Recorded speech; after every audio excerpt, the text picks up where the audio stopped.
Welcome to Eiríksstaðir. My name is Atli Freyr, and I'm an archaeologist based here in Iceland.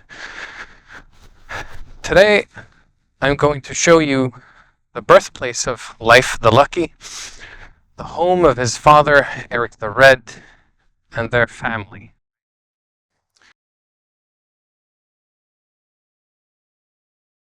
Not a lot of people know exactly what it is, but it's a reconstructed Viking longhouse. It's not the actual house itself. We don't have any 1,000 plus year old houses here in Iceland, so this is as close as you can ever get to seeing Eric the Red's house for yourself.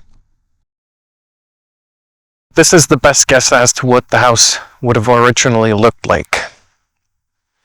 Now, this house over here is built in 1999 and we opened in 2000.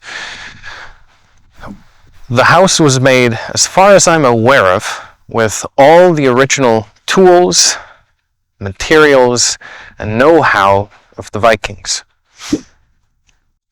The original is about 100 meters away from us, up here in the hill.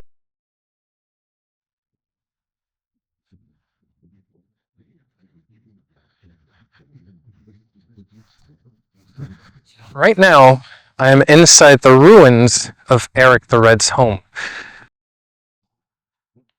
And this is the house itself.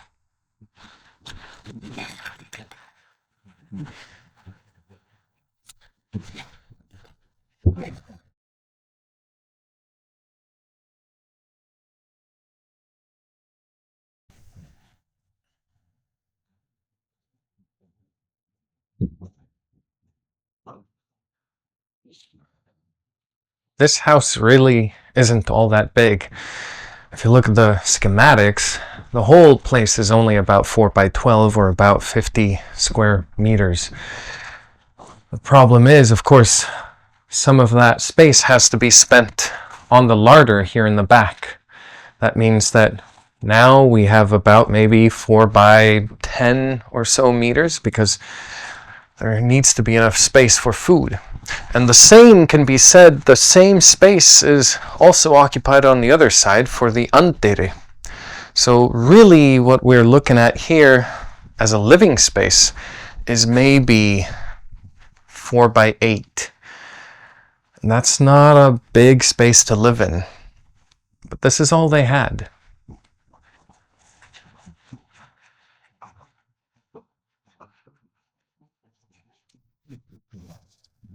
So outside the house, you can actually very clearly see the way that the house is constructed and the way that the turf is put together, right? We have these diagonal patterns going crisscross one direction and then the other going the next direction, and always in between them this flat layer. This is a fairly unique idea to Iceland. This is what we call klambra, and then we have strengur, right? So this is a method called klambra og strengur. This is very unique. Like I said, most other nations that build turf houses don't actually do this. But you will, however, find the same pattern in many other countries, but with stone houses.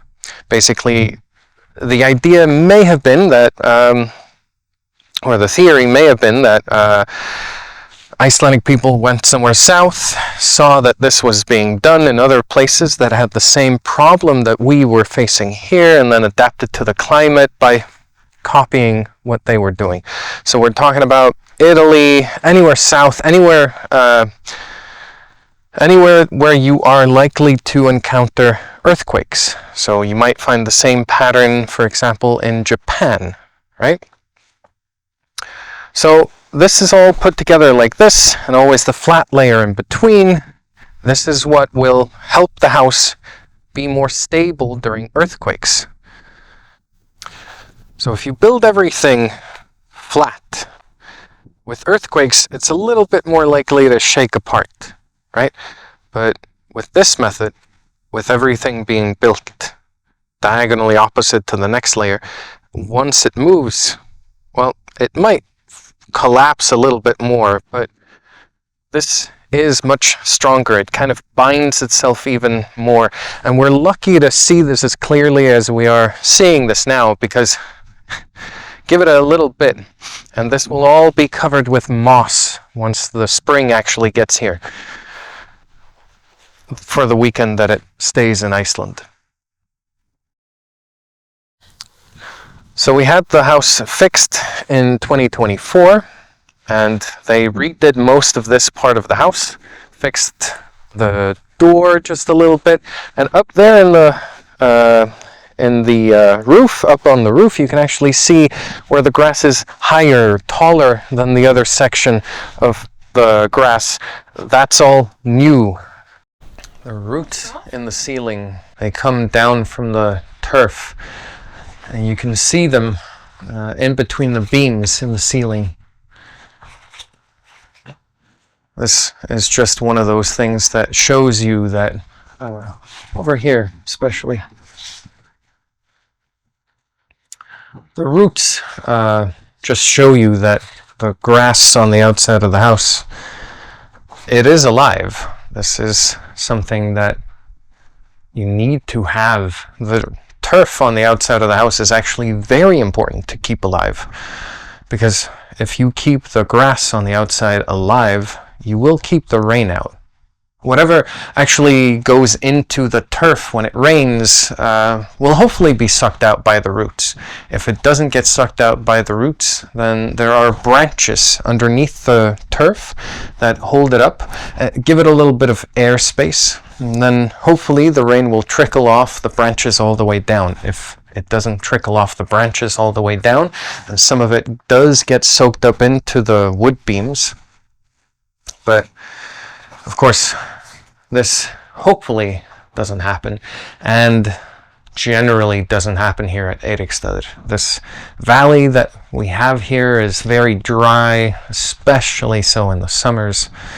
But it does happen on occasion that we get very, very much of downpours and these bad weather conditions. So yeah, we're actually quite lucky to see this as clearly as we are now, because maybe you don't know this, but these houses, they were not just built and they would last forever. No, you would have to fix this just like you do at home, right? You always have to spot fix this thing, that thing, whatever it is, right? But you don't clear out the whole house, you just spot fix, right? If the window's broken, you don't have to demolish the house. All right. The purpose of the anddyri is to be this medium between the outside and the inside. And maybe that's why this room was used for timber, the stuff that you are later going to throw onto the fire. Maybe you store your outdoor clothing in here, and this is probably, where you store some of your tools, like the ones here on the table behind me. So this little wooden beam right here is actually very important in a household like this. On the other side of the house, by the anddyri, there's another one. And that one actually separates the realm of women's rule and men's rule. Outside the house, outside this beam over here, by the anddyri, men ruled everything. Inside, women ruled everything. This has a pretty big impact when we're talking about the way that the Vikings saw the world and how they interacted with everything. This has far-reaching implications. Men work jobs outside, they rule over them. Women spend more time indoors and rule over the projects that had to be done, the work that needed to be done to keep everybody sustained, clothed, fed. But this very small beam is exactly the flipping point. It's the start, it's the stop. It's a good question. Innan stocks. This little beam is called stokkur in Icelandic.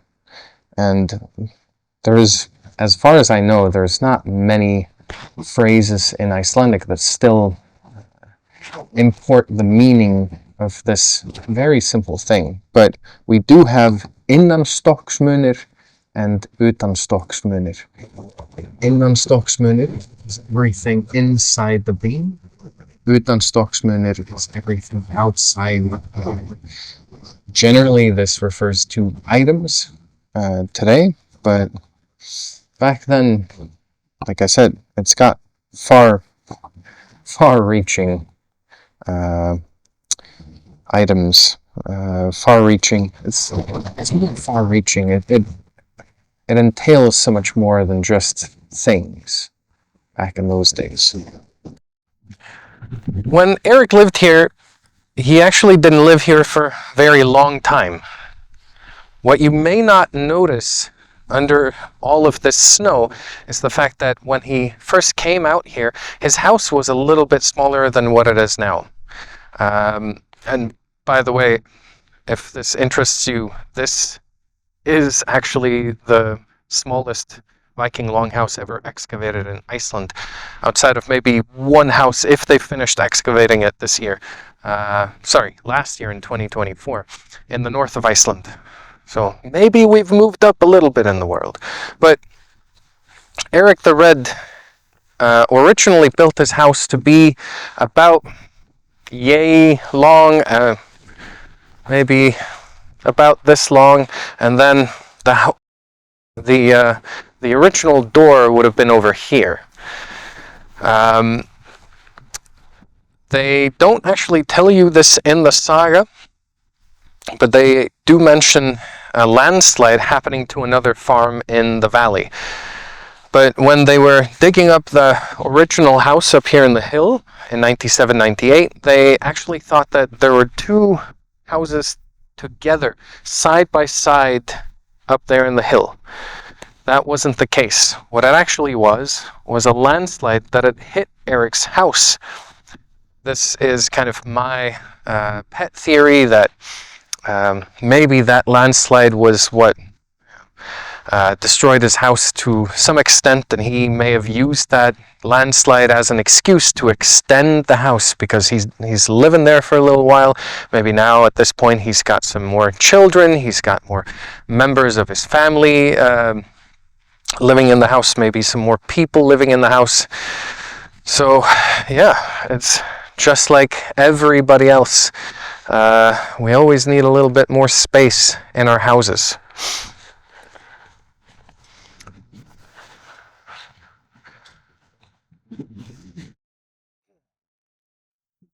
Now, this is turf that we cut for Eiríksstaðir's 2024 festival, where we burnt a replica of the entrance to Eiríksstaðir, the Andiri. We cut rather much of it. The idea was, however, that we are going to use as much of this as possible because we are building currently a small little pit house outside Eiríksstaðir. So this is where we have the little pieces that will form the diagonal cuts, the klambra, and then over here we have some pieces of the strengur, the flat pieces that go in the middle. And then, of course, on the other side of this little clearing, we have some pieces of timber, both here and on the other side of the wall. And all of that is going to be used to build the pit house. This is actually what I wrote my BA on, and I've written another paper, and I've read a lot. We're going to be talking to some archaeologists to get their ideas, their theories on how were these houses created, how were they used, and we're going to be testing out a few theories because, of course, Eiríksstaðir is a little piece of experimental archaeological study.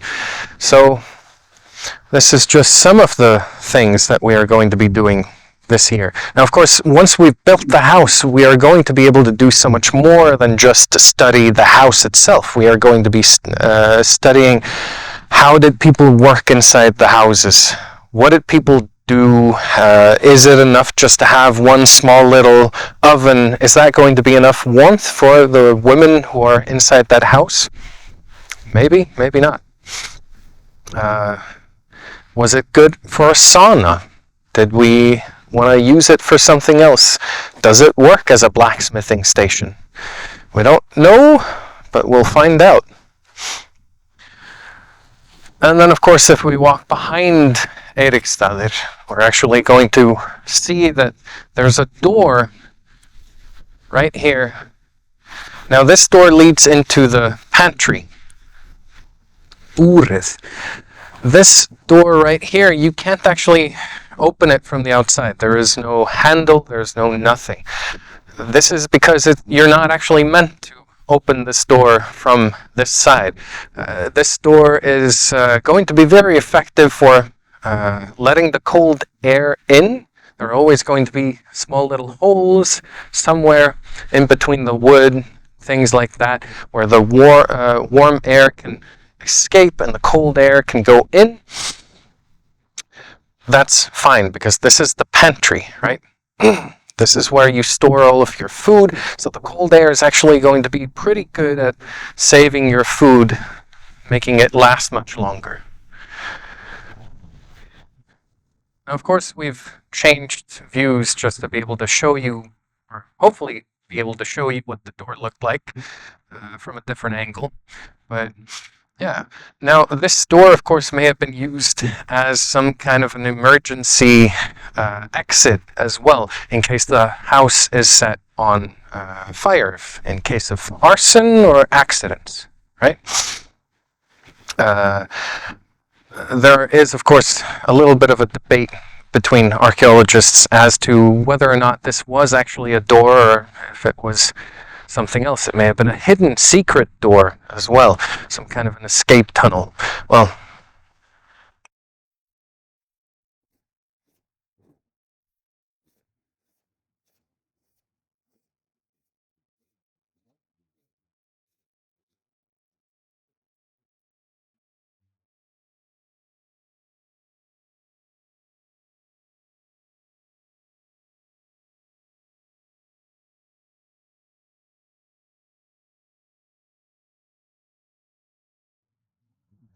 of course, the water here coming down the mountain is very good. You can actually drink it if you don't mind the occasional sheep poo in the water. Doesn't happen much, but it can happen. Generally, though, of course, you are able to drink most of the water in Iceland unless it is murky. I don't always recommend it, though, just because you never know. But if you've got nothing else, this is very good. Of course, tap water is going to be much better, though. Yeah.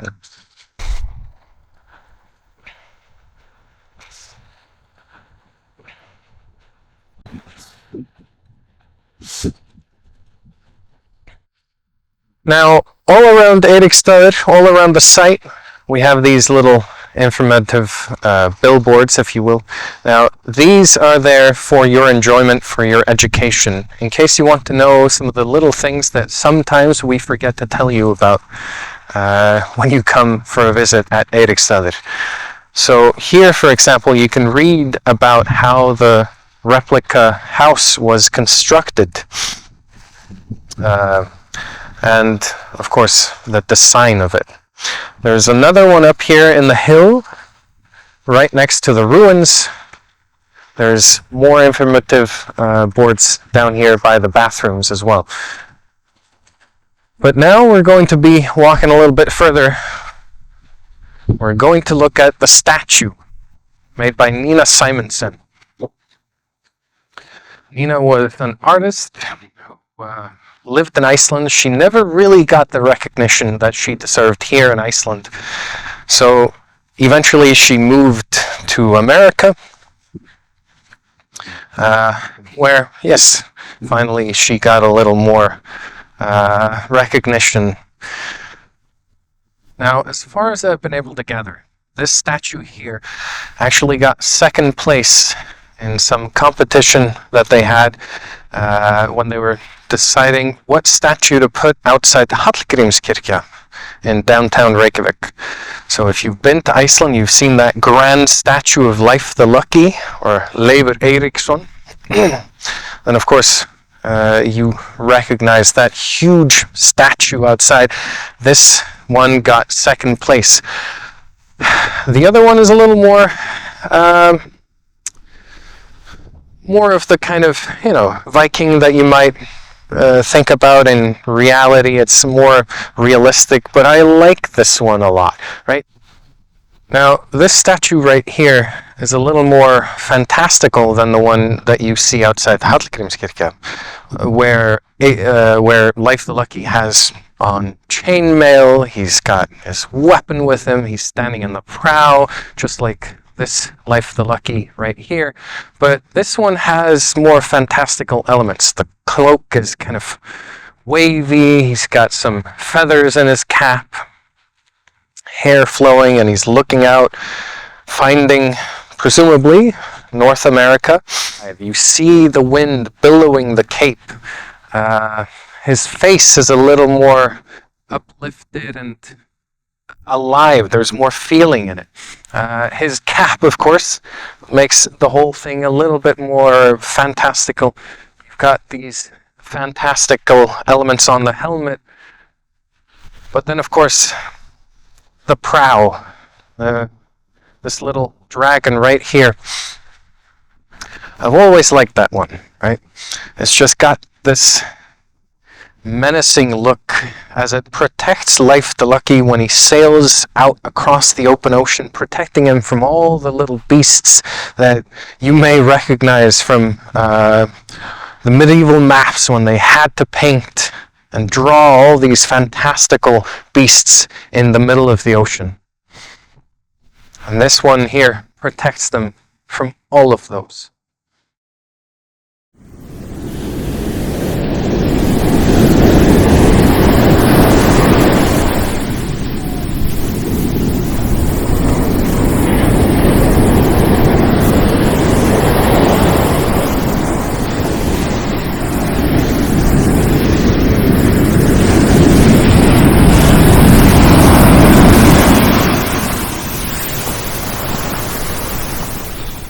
Let's go up to the ruins.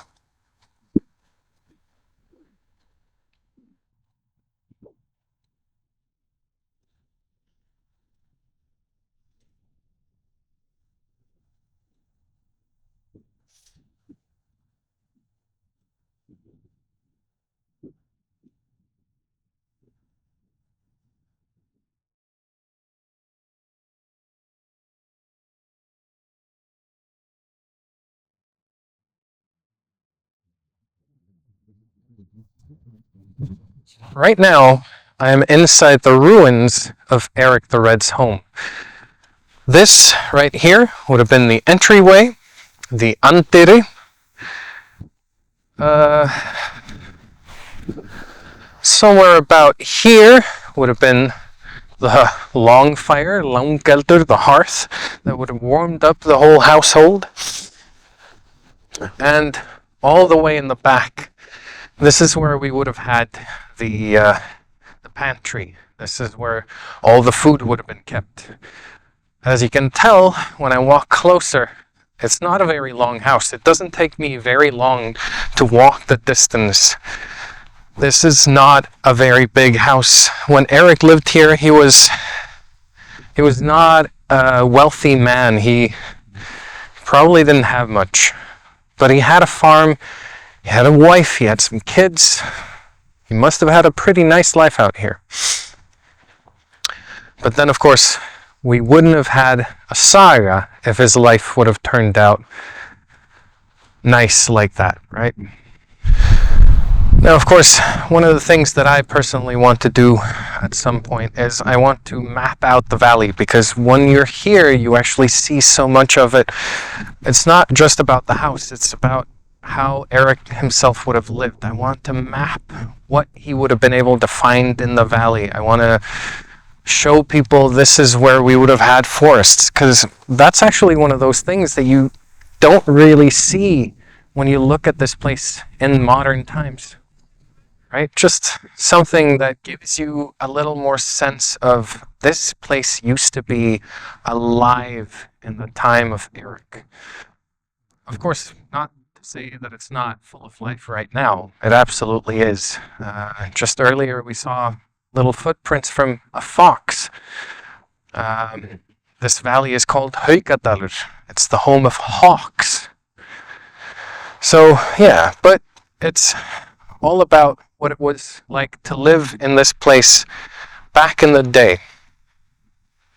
The more that you can put your mind into what it would have all looked like, what it would have smelled like, what it would have been like, the better you start to understand everything. And you realize that we don't really know much about anything back then. The more you know, the more you realize you know very little.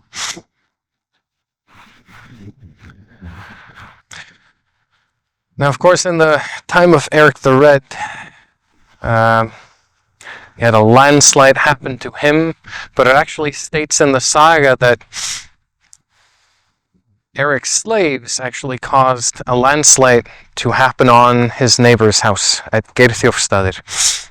Now, of course, one of the great things about building your house up here in the hill is the fact that most of this valley is kind of marshy, right?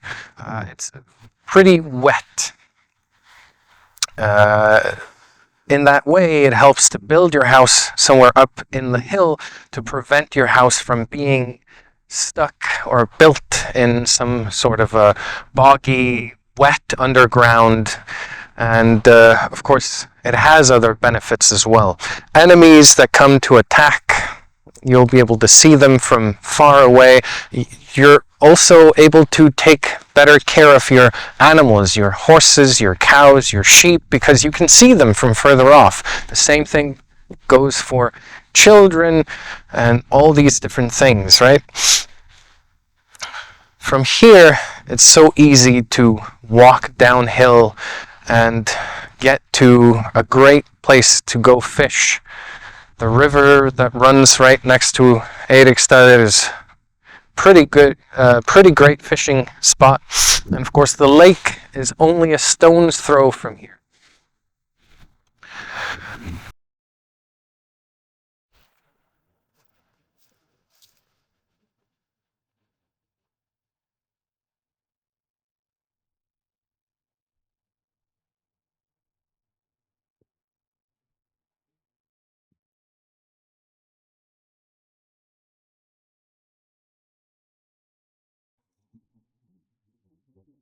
So this separation of space into the two sexes, if you will, it really does affect the way of life for most Vikings, I assume.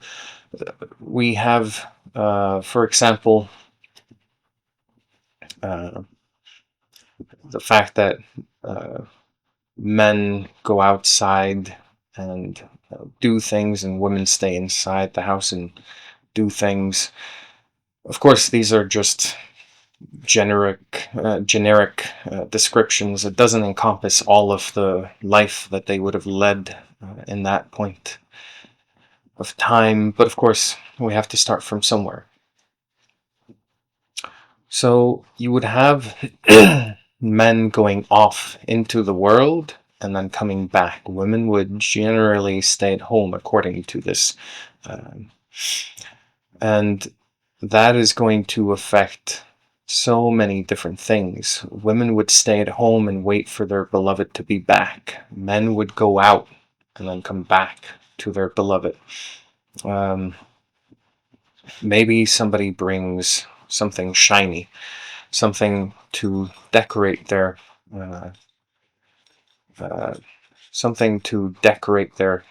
beloved with, something simple, like, well, it's not actually all that simple, but something small, something that you could use to decorate your beloved with. So maybe something as simple as this. It doesn't have to be something big or flashy, but just something small. And men generally don't wear as much jewelry as women.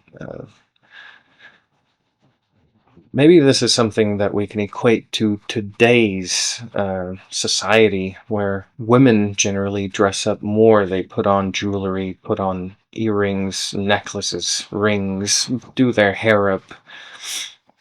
What does the man do? What do we do today? We put on a shirt, comb our hair, maybe brush our teeth, and we're ready to go. We don't need much more, right? We put on a shirt, maybe a funny looking tie, right? That's basically it. But in the time of the Vikings, something simple as this would be used to decorate. And this is something that would show your status to everybody else. When you go outside, do you really need to have these little baubles on you? Not really. These would presumably be used for things like weddings or festivities. Of course, I don't know this, but I would assume that's how we treat jewelry today. You don't wear all of your jewelry to work, do you? Of course, if you look at how many things each individual would own, then of course the amount of possessions that you have are going to change. Maybe the poorest people would have a bowl and a spoon of their own, the clothes that they wear, and that will be it. But of course, the rich people, somebody who would have more, of course, to show their status within the society, maybe they would wear something a little bit more elaborate. They would wear all of their baubles. And maybe that's so. But what we do find in archaeology is normally we find the burials. Occasionally we find dead people. But normally we find burials. That is, I think, generally the case. Somebody who dies on top of the ground, gets eaten by the crows, disappears. Somebody who's buried in the ground, they aren't as susceptible to the elements and all that stuff, so that stuff tends to remain more so than the stuff that is just left above ground. And if these things are just left underground, they're more likely to be preserved so that we can find them, right? So this means that we're going to find grandma wearing her nice suit that she was buried in, or dress that she was buried in, with her favorite jewelry and all these different things, right? And that's presumably what we find in archaeology as well. To some degree. To what degree, I can't honestly tell you, but my thought process is that if you're going to bury somebody that you really care about, you would bury them with things that they generally do appreciate, that, tells you, this item is hers, this item was him, right? He put a lot of his character, he based a lot of his character on this item. This dress really makes her. It was when she was most alive. Sometimes in archaeology, looking at clothes is a really good help. I really enjoyed this when I was in class and somebody pointed out that the stitches that they had used to sew this specific dress that this person was wearing, the stitches were rough, and the, the woolen string that was used to sew it together was a little bit coarse. And their idea was that this person had actually made that dress herself. She was very young when she passed away. And so the idea was she made this dress herself, and so she will be buried in it. And I thought that was a very, very nice thing. You know, it was a very nice thought. And you get very similar things. For example, with spears. Spears are very common items, right? Of course, the iron to make that spear might be fairly expensive or hard to come by, especially in Iceland after a certain time period. But even so, we find a lot of spears buried with people. Maybe the idea is that the swords and the more expensive things were passed down the generations. I don't know. We don't have any evidence really to support this, not as such. But spears get buried, and of course, if the more expensive stuff isn't put into the grave with whoever is being buried, then the spear, it's a very even though most spears you might think, oh, they all look the same, they all feel the same, but they don't. A slight little change in how the spear, the shaft is warped a certain way or another, that might make all the difference to the wielder, right? A spear that is straight isn't going to be exactly the same as a spear that is slightly crooked, because as soon as I start poking somebody with it, it'll bend the other way that I'm not used to when I'm used to throwing my spear out straight. So I always thought, with spears especially, that maybe the idea here is that, you know, I can't use my dad's spear. It's his. Even, you know, when I tried using it before, you know, it didn't feel right. It's his, right? Of course, we can talk all we want about, you know, just breaking up the spear into its composite parts and making another one, Ship of Theseus and all that, but I always, again, I like the idea behind this. The thought feels very nice, right?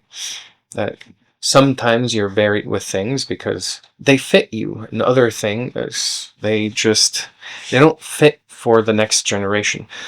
Possibly things like spears get buried with people, but swords are a different matter. Clothes, of course, I can't remember the name of the tunic, but there is a very beautiful, very fun tunic that is it's just patches. There is no real tunic. Maybe that started out as a tunic and then eventually it just eroded, and, you know, whoever had it just wore it a lot and patched every hole, and then eventually there was no more original tunic left and it's all just patches. Or maybe it was just somebody who had nothing and they made one tunic out of many patches. Either way, I love it. But are you really going to pass that on down the generations? Maybe not. Maybe not. Maybe that's exactly what happened, though, especially in some cases when you start talking or thinking about, for example, children. With children, you start realizing that, you know, they are just young adults, really. When, you know, their body is tiny, you know, and of course they're not going to use as big clothing articles there as the adults.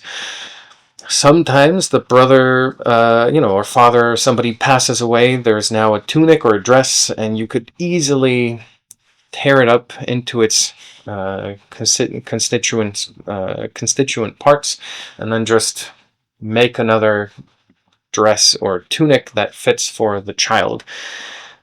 Maybe it's leftovers, the last thing on the bolt when you've kind of used up all of the wool, you know, and there's not much left, and that's the stuff that gets made into clothes for children.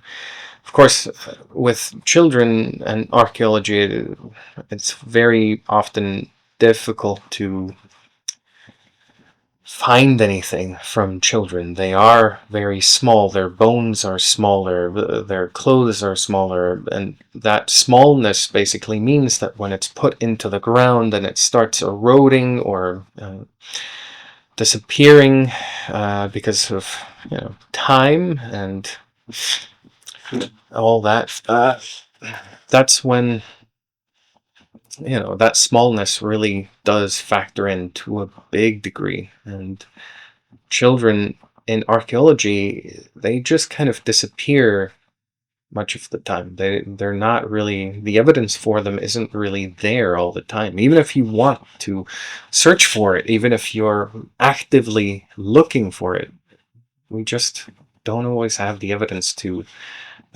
look at all that stuff. One of the things that you might not know when you walk into a house like this is that many things in this house have some sort of a connection with the religion of the day, especially pre-Christian religion. The tallest part of the house rests on a aus, or an os, as Jackson Crawford would probably say it. Or aus, of course, means God, if you will.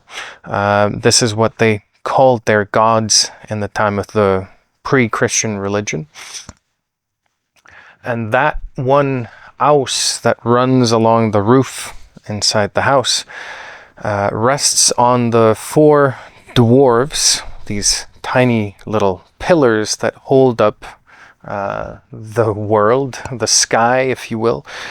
And that is exactly it's exactly those people that are holding up the sky in the mythology. Then you have Austri, Vestri, Nordri, Sudri, if I remember correctly, these 4 dwarves that hold up the sky, and all these different things. Now, of course, opposite from where I'm sitting, there are 2 beams right here. Now, those are actually very important. Above me is a skylight, or a skjár, or as we would call it, vindauga. That's actually where you get the English word window from.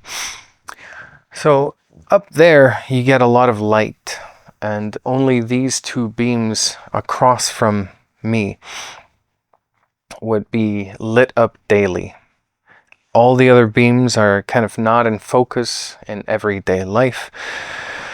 Not even these, because these are, the ones right next to you. You don't really see these, but these 2 pillars right here, they would be especially important. Presumably, these are decorated with the faces of the gods. That's actually one of those things that you don't see in this household. Eric the Red didn't live here for a very long time, so this house isn't decorated as much as you would normally maybe decorate a house, right? But if these 2 pillars are decorated by the gods, right, then they must be very important. I always liked the saga of Ingólfur Ragnarsson and the he's the first settler of Iceland. So when he comes to Iceland with his, I think it's his brother-in-law, where are you going to settle? If you have a whole island and you don't know anything about it, you don't know this place is better than that place because of that reason or the other, then any place is going to be equally good, right? So according to Landnámabók, he lets loose, he unties these 2 beams and he lets them float away, and wherever these 2 shall come ashore, there I shall make my home. Technically, he settled somewhere further down south, somewhere close to Selfoss. And then his slaves searched for the beams for, I think, 3 years before they found them in Reykjavik. Now, of course, Reykjavik is a beautiful place. It has many great things to offer, especially so with, for example, the weather. You have warm, hot springs that give you water. You can bathe, you can wash your clothing, great barley fields, all these different things. But to Ingólfur, these beams would have had a slightly different meaning. Of course, it's not just all the practical stuff. Even outside of that, the stuff that I mentioned earlier, one of the more practical things is, of course, wherever these beams come ashore, surely more driftwood will come ashore there as well, right? Because that's how the currents go. So, yeah. But, all right, to get back to the matter at hand. These beams, when he lets them go, it would have been kind of like asking the gods to show you exactly where to take you, right? Wherever the gods want to go, there I shall go too. Wherever the gods want me to go, there I shall go.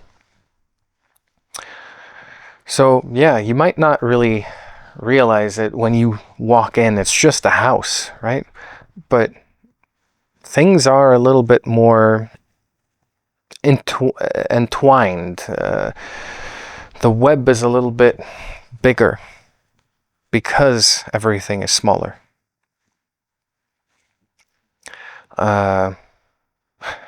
Another thing that I really like about this house, just the way that it's built, is that right here on this bed we have decorations. Even down here under the skins we have little pieces of decoration that are basically copy-pasted from the Oseberg boat burial. The lady who was buried on that boat was buried on a bed, and that decoration, she may or may not have been a vulva, which is to say that she may have been a Viking Age witch. Whoever she was, whatever she was a high-standing member of society. And of course, that is, you want to decorate this house a little bit. So that is presumably why these decorations were put on this bed. Now, it's probably a little bit difficult at home to realize exactly where I am located inside the house, but I am pretty much smack in the middle of the house. And this bed is right here, right next to the fire. That means that the people who would sleep in this bed, presumably Eric and his wife, maybe the youngest children with mom and dad, but Eric and his wife would have presumably slept right here, right next to the fire. The closer you are to the center of the house, the higher status you are. So the further away from the fire that you go, the lower your status. All of these things are so important to the people who come to live here. This even goes back to churches. When the highest status people want to sit as close to the priest as possible, and if somebody dies, then people might argue about who gets to take their place or who should be the next one, at the bottom of the line. This may have also had some ramifications when there's somebody who comes over for a visit, right? If it's a high status person, absolutely, you're probably not going to take the center space, right? That's the husband and wife who own the house. They run this place. So maybe they sleep here, but you take the next highest status position right next to them, right? But what if it's somebody who's middling, right? Then maybe somebody, middling status, then somebody who is middling status has to bunk down. Are they going to like that? There's all sorts of weird little slights that you might inflict on people just by the position of the house. And these are things that we don't really think about anymore. Today, you just sit anywhere. Maybe you don't want to sit on the corner because it's uncomfortable, but if you sat on a corner in the Viking times, well, that might be a slight that might cost you your life at some point.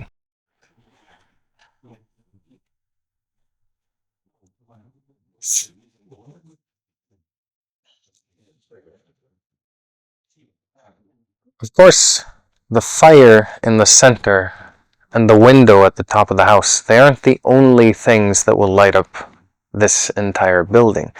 You can't really expect people to work in this place day and night, especially during the Icelandic winters, without having a little more light than just what we get from the fire. So for these, you might have something like this. This right here is a oil lamp. You would put the oil right here in the center, and then you would usually use a wick made of Arctic cotton that you would somehow put together, weave together, and then as you light it up, it works just like a candle. It sucks the oil out and it burns the oil, and then eventually burns all of the Arctic cotton. Of course, cod liver oil is going to be very heavily used. It's not necessarily going to be popular. There's a certain smell, there's a certain it doesn't light things very well.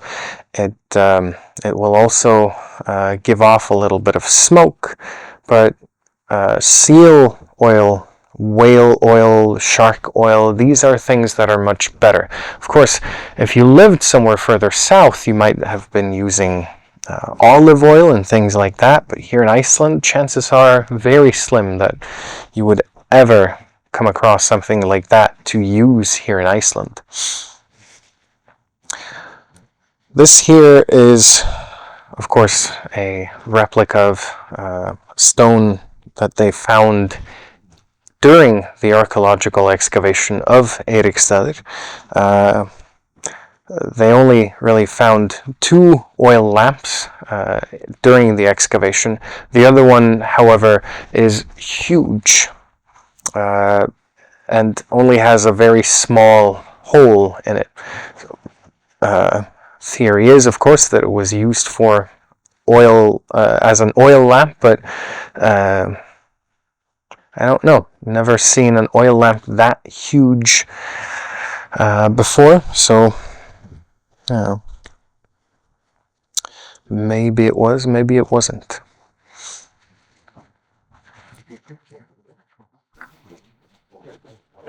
One of the things that we like to do at Eiríksstaðir is experimental archaeology. Now, what you see hanging above this bed right here is differently colored pieces of wool.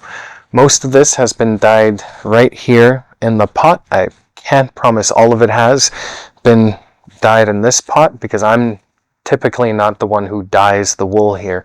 There are other members of our staff that do this. But it just goes to show that the Vikings had all sorts of colors. These are a little more muted because they've been dyed in this iron pot, and the iron oxide dulls or mutes the brighter colors that maybe they would have turned out. But all of these pieces of wool have been dyed with plant dyes that were used by the Vikings at the time. If we can get it, we will source it locally from the valley. If not, we will try to source it as close to us as we can. So it just goes to show that you could have any colors that you wanted. You don't actually have to look like some of those IKEA Vikings and well, all those TV shows that you watch, people can have their own distinct color, they can have favorites. Yellow might have been very popular at some point or another, but this is exactly it's a very small fragment of the window of colors that the Vikings may have had for themselves, for their own clothing. Of course, some of these will they will pale the more you wear them, the more you wash them.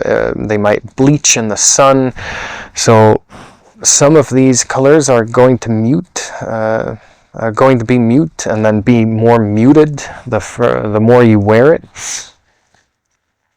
And these are things that you might not really take into consideration today. You can just buy new clothes, but back then you would have to wash your clothing again and again and again in these chemical baths right here in the pot in the middle of the house over the fire. It might not always smell nice. Some of the chemical solutions might have been cold solutions that you leave it for a long time so that it gets the color that you want. But you don't have to just wear the natural colored wool. Of course, there are places where that might have been the fashion, or that might have been what you would wear. For example, I know that a lot of the woolen fabrics and clothes from Greenland, although technically it is a little bit later than the Viking period, but a lot of the woolen clothes from Greenland are naturally dyed pieces of wool. Not all of it, mind you, not all of it, but a lot of it is. If you think about the space that you have in the house, you're going to see the problems that the people would come across. One of those was you don't have an endless amount of space to store your food. Now, of course, the larder is pretty big. It is spacious, but of course you might also need space in there to work, to prepare the food, or to just maneuver to grab the thing from the back. So not all of that space is going to be used, but there are definitely a fair amount of people living in this house. Now, some of the stuff might be stored outside the larder, so meat might hang from the rafters in the ceiling. You might have something on the second floor of the larder, maybe something that you don't use every day. And of course, there are ways and ways of storing food. I'm so sorry for that. Okay.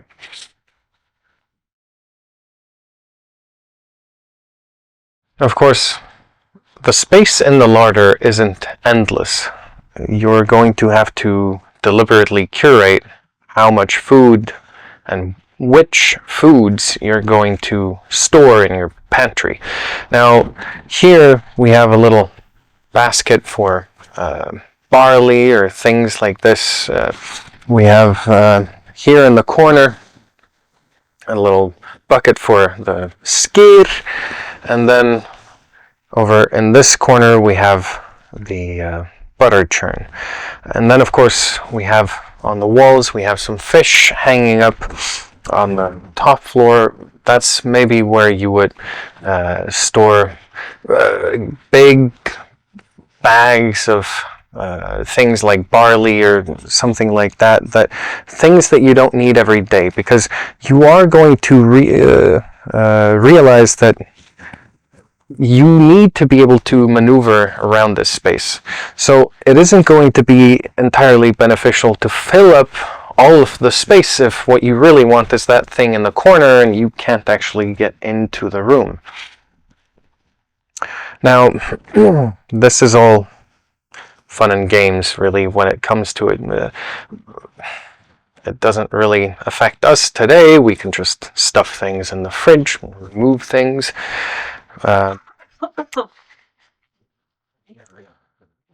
So what would you have been eating in Iceland in the Viking Age? Of course, there would have been a lot of fish, and it would have been fish again, and again, and again, and again, and again. Fair enough. The thing is, of course, you're also going to be eating a lot of skyr. There's going to be a lot of butter. I know that in some cases, butter, for example, was used as a as kind of in the place of money, something that you could barter with. So yeah, of course, fat and protein are going to be very important, especially in the diet of, well, farmers. That is what Icelandic people were for most of their history. You're also going to have eggs, you're going to have chickens, although we weren't all that impressed with chickens. Apparently we didn't eat them that much. We had them mostly for the eggs. We would have had pigs. Yeah. We would have had sheep, goats, cows, horses, all these different animals that you would have been able to eat are all just hanging out on your farm. There isn't really all that much, live game, if you will. All that we have in that regard is birds and maybe seals, some mammals that live in the ocean like whales, and but those were not necessarily all that common. Sometimes, though, having a whale wash up on your beach is going to be exactly what you need. So fair enough. Then,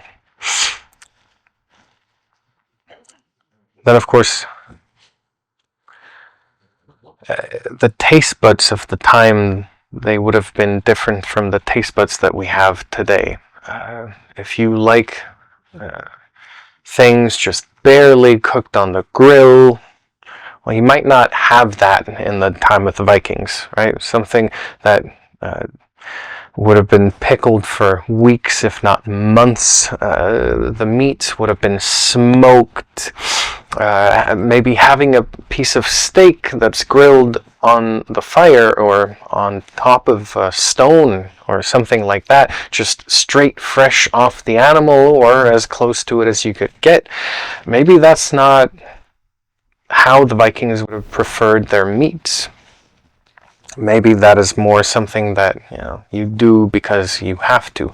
The pickling and maybe salting, if you had that, although technically if we look at the sagas, there isn't really all that much evidence of salt production in Iceland.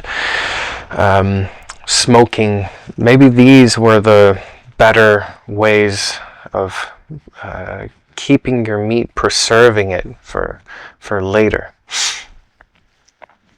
I've also heard, and this I really enjoy, that if you had a Christmas dinner in mind, then maybe you would take your sheep out onto an island in the middle of the fjord, and you would leave your one Christmas sheep on the island. This allows that sheep to have no competition for the food on the island, the grass. So it would just eat and be happy and get fat. And then just before Christmas, you would go out rowing up to the island, you would grab your sheep, bring it back home for slaughter.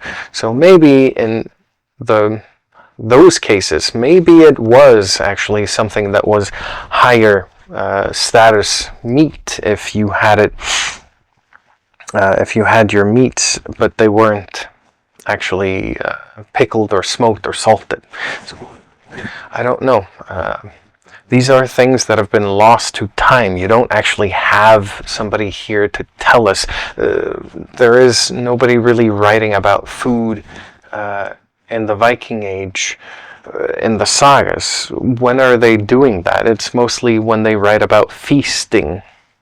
in these higher status people's homes that are talking about food that those people ate, not necessarily what the commoner would eat. So what would the commoner have eaten? Presumably a lot of skyr, butter and fish. Of course, the further away from the ocean that you are, the more difficult it becomes to have access to fish, or the more expensive it gets. Either way, people usually people who live further away from the ocean, they aren't going to eat as much fish as the ones closer to the beach. But of course, there are always examples that will prove me wrong. Maybe this is exactly why Icelandic people are still, even today, eating so much protein in their diet. Because if you really think about it, fish, butter, and skyr, those are just protein. Although there's a lot of fat as well in the butter. So yeah, I wouldn't put it past them to be a little bit more muscular. I don't really see the Vikings having a lot of fat. I think that generally they wouldn't have had enough calories to last them through the day. I remember I was talking to William Short and listening to their podcasts or YouTube videos, and they were talking about how the calories that you would need every day, it is a lot. And then I started doing some research into it, and yeah, it turns out we weren't eating enough calories if we just look at law codes and things like that. You are generally going to be slightly on the skinnier side, especially the lower status people. Maybe the higher status people can afford to add a little bit of a layer or two, but it isn't always going to be the case. Now, just because this is the realm of women, this is innanstocks, this might not be where men generally tend to wander. All the food here would have been precious, and the people who rule over the house, the women, especially the housewife, they might not necessarily let men into this room. So maybe I should get out of here before somebody finds out. No, everybody was always warm in time of the Vikings. That's how we survived. It is a little bit funny, though, Of course, a house like this would need a lot of heating every day just to keep the fire going. A lot of material would go into just keeping the fire going. It is absolutely ridiculous. Of course, shortly after the year 1000, presumably, most people are going to be switching, if they haven't already switched, to peat as their number one fire material.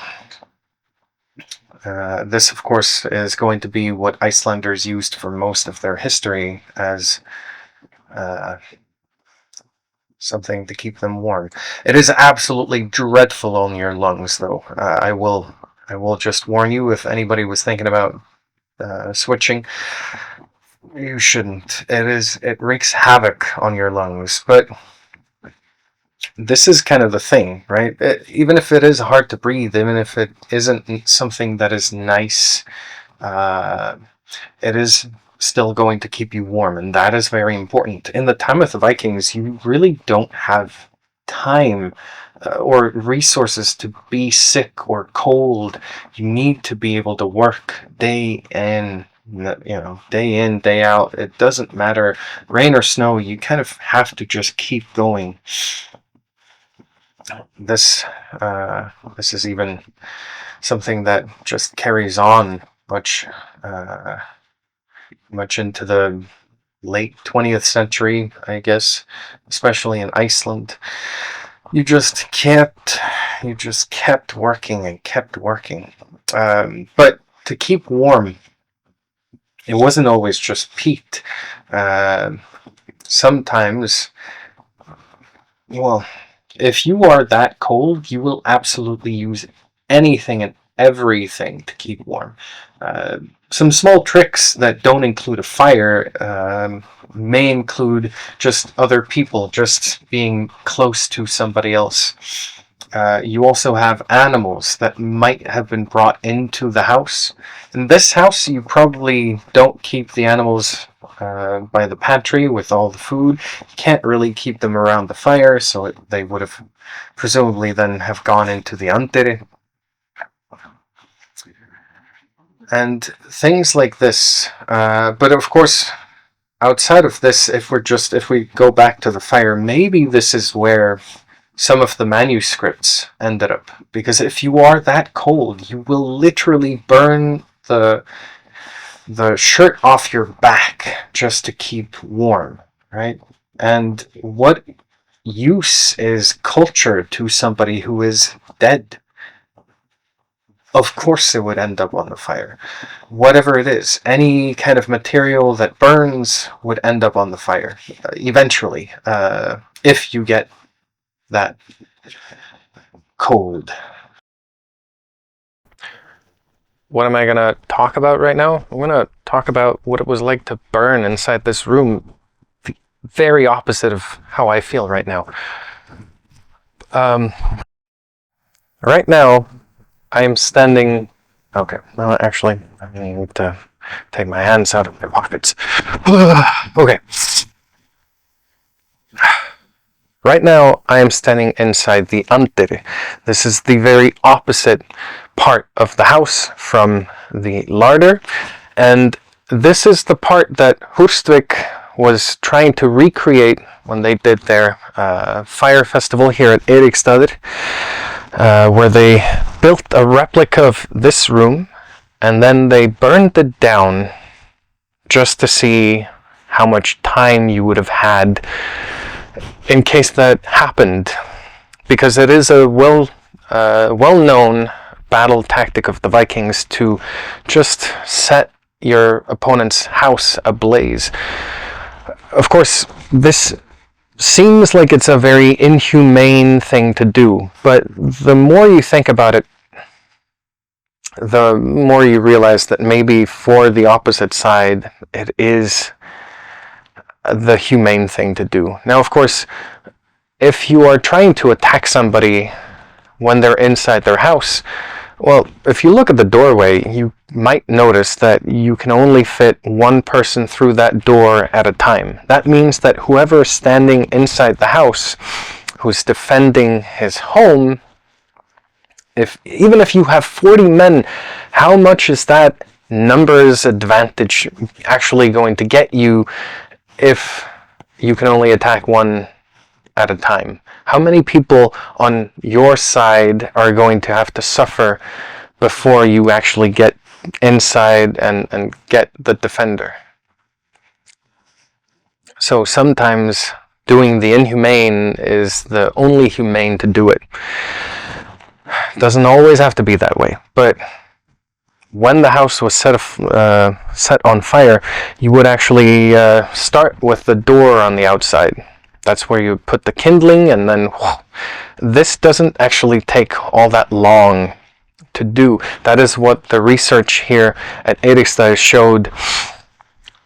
The door was ablaze within minutes. The smoke would have started billowing into the house. The tongues of flame would have started shooting in, because of course on the inside of this house, everything here is timber. So you start by lighting the door on fire, because that will lead into the rest of the house. Turf, like the stuff behind me, doesn't actually burn all that well. So understandably, it's going to be the door first. Now, if the door starts catching fire, and everything else starts going very soon, you're not going to have any time to think about things or to react to things. Maybe your opponents outside are willing to let everybody out of the house. Maybe they're not. You're only going to have a few minutes to decide, because the research showed that within I can't remember if it was 6 to 10 minutes. So, at 6 minutes, the air in here is going to be really, really bad. It's going to be full of smoke. The temperature at head height is going to be too much. You're probably, if you are still alive, you're probably not going to be enjoying your time. Now, of course, we're only talking about this room at the moment. Of course, you might be able to close this door right here to the antere and just move into the next room, but even that is not going to buy you a whole lot of time. Everything is still really, really hot.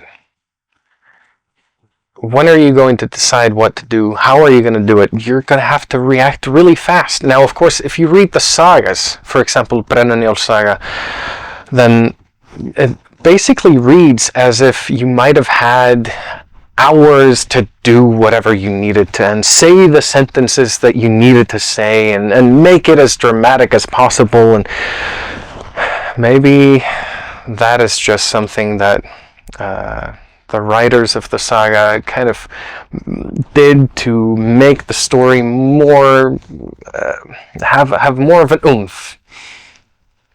Because within about 10 minutes, everybody in this room would have been dead. Now, of course, again, that's only talking about this room, but it does go to show that, even inside the room where the camera is, things aren't going to be lively. It's going to be very unpleasant. But that's why some of this research is important.